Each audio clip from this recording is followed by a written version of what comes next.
Welcome back to SnowRunner, guys, and today, boy, do we have quite a packed video for y'all. Now, first off, we're going to be talking about the upcoming 16.1 patch, which contains a lot of fixes, updates, and we're also going to be talking about crossplay with Xbox finally. We're also going to be getting a glimpse at Season 7 and more throughout the rest of the video. So if y'all are interested in any or all of that, make sure you keep watching. Now, before we get into any of the other things that we're going to be talking about, I do want to go ahead and let you all know that everything that we are covering in this video is all confirmed information directly from the developers in their February community update. And without any further ado, let's go ahead and jump right into it. Now, also, I do want to go ahead and let you all know that I was going to hit a trail that was down in this direction, and I ended up driving directly into a road sign, and so I promptly decided that that was not the direction for me. So after the sign decided I wasn't going any further, I recovered back to the garage and promptly went the opposite direction. But now, let's jump into the February community update that was released by the developers. Now, they've said, let's see what's going on backstage. Now, firstly, they say a new patch is on its way. They say we're planning to release the 16.1 patch in early March. Now, we recently talked about the fact that the Crocodile DLC was supposedly, according to the Switch store, supposedly releasing on March 1st. Now, will that coincide with the update, or is that the exact accurate date? I'm not sure, because here's the thing. Not everything that comes out with a release date on a game store, for example, that's not necessarily always the specific release date, so that doesn't for sure confirm that the 16.1 patch and the Crocodile DLC will drop at the same time, but it is very safe to assume that it will be dropping very, very, very early March. Now, they've said this patch will bring bug fixes to photo mode, user interface, vehicles, and more, as well as the long-awaited crossplay with Xbox consoles. Now, they go on to say, we're so happy to finally bring crossplay to Xbox, and that means the only platform not yet compatible with crossplay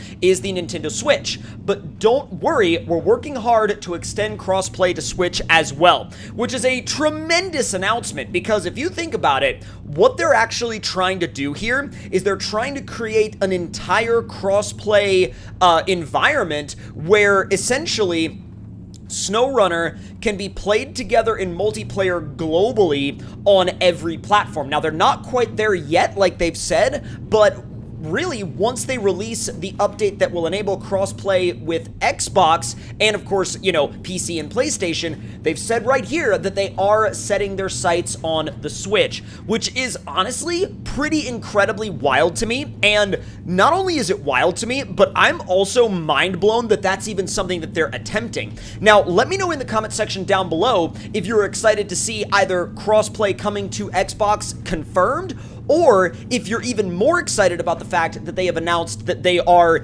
even considering or even remotely thinking about diving into making crossplay possible with the Switch. I think that's absolutely a enormous announcement, and I cannot wait to see where this entire process goes from there.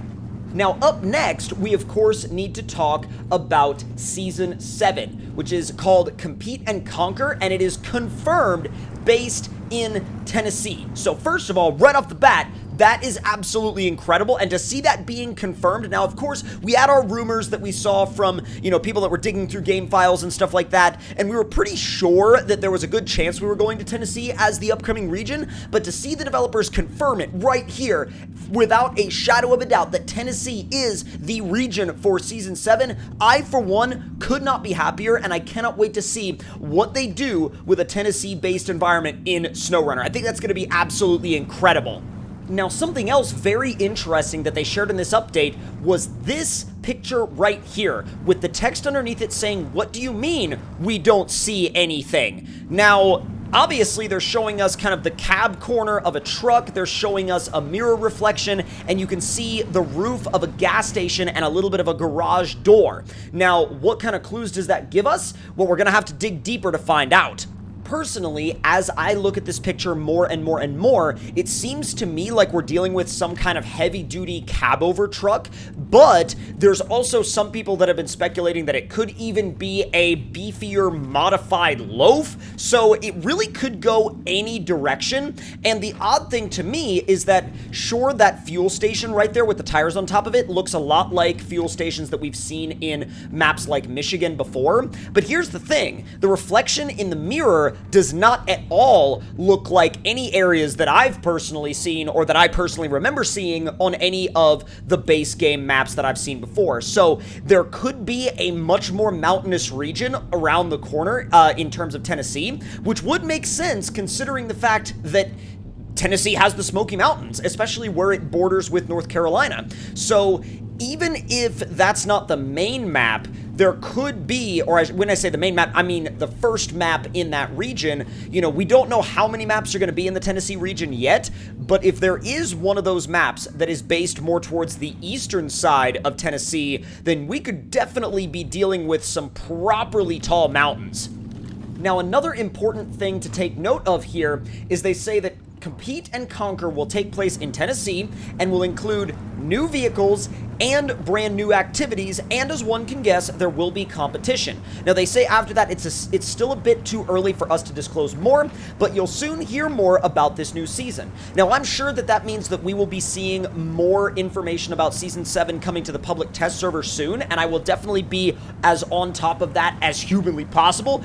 Trust me, I am so incredibly excited to head to Tennessee in SnowRunner. It is not even funny. Now, it's also, backing up to that previous statement, it's also really important to remember that those new vehicles are separate from the Crocodile DLC. The Crocodile DLC is its own thing. It's not going to be related to the new vehicles that are coming as part of Season 7, and I'm sure that that one that we saw a little bit of a glimpse of, kind of like a corner shot of the cab, that definitely is going to be a new vehicle. Now, in terms of the competition and brand new activities, I mean, if we go back to the Seasons trailer where they talked about, you know, Seasons all the way up through 7, and then, of course, the next expansion after that, they spent a lot of time, when they were talking about Season 7, they spent a lot of time talking about the competitive driving aspect of that particular season, including activities like rock crawling, timed challenges, potentially racing, and more.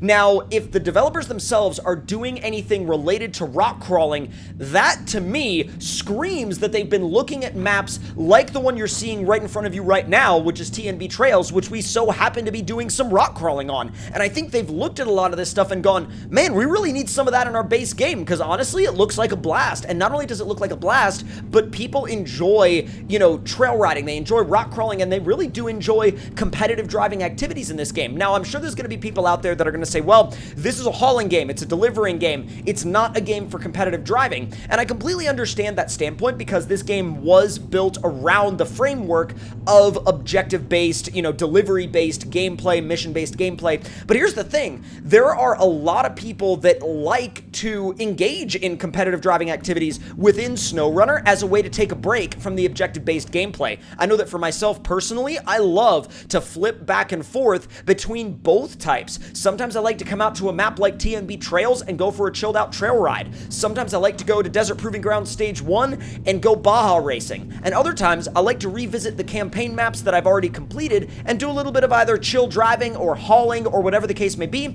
And that's why whenever a new phase is gearing up to be dropped, I'm always really excited to see what we end up getting in terms of not only hauling, but other activities that are going to mix up the gameplay and mix up the dynamics of what we can enjoy doing within that phase. Now, to start wrapping up, they go on to say that, as we previously stated, we're fully focused on bringing Season 7 to the game. Of course, this does not mean that we're putting aside the port of the game to next-gen consoles. In fact, we made another step forward in bringing SnowRunner to these consoles. We thank you once again for your patience and understanding. Now, this means that they are well underway to bringing the next-gen version of SnowRunner to us, and I am very excited to see what a next-gen optimized version of SnowRunner looks like on a system like an Xbox Series X. Now, let me know in the comment section down there below if the next-gen version of SnowRunner is something you are really, really excited about. Now, another thing is they say, we're also focused on extending crossplay to Nintendo Switch, and you can expect the feature to arrive in the future months. Now, when I read about that earlier up in this community update, I was like, oh, okay, they're playing around with the idea, they're maybe testing some stuff, they're figuring it out, but down here, they literally put a timeline on it. They say, we expect that to arrive within the next few months. So I'm not entirely sure what exact date that means, and nobody really knows right now what exact date that means, but that means that they are literally having their sights set on a genuine goal of essentially full spectrum crossplay across every single system. Essentially, they don't want there to ever be the discussion of, well, I wish I could play SnowRunner with you, but you have a PlayStation and I have an Xbox, or you have a Nintendo Switch and I have a PC. They want to make it so that you can just completely get rid of those barriers. Now, obviously, there are a couple of different things that are going to have to go into that logistically, and that is no easy task, but let me know in the comment section below what your favorite thing was that we talked about in this video, because we had quite a lot of information packed into it. And if you have any other thoughts and opinions, make sure you leave them down there as well. And if you're new around here and you want to stay as up to date as possible, make sure you hit that subscribe button and turn those notifications on, and I will see you guys in the next one. Talk to y'all later, and I hope you guys enjoyed.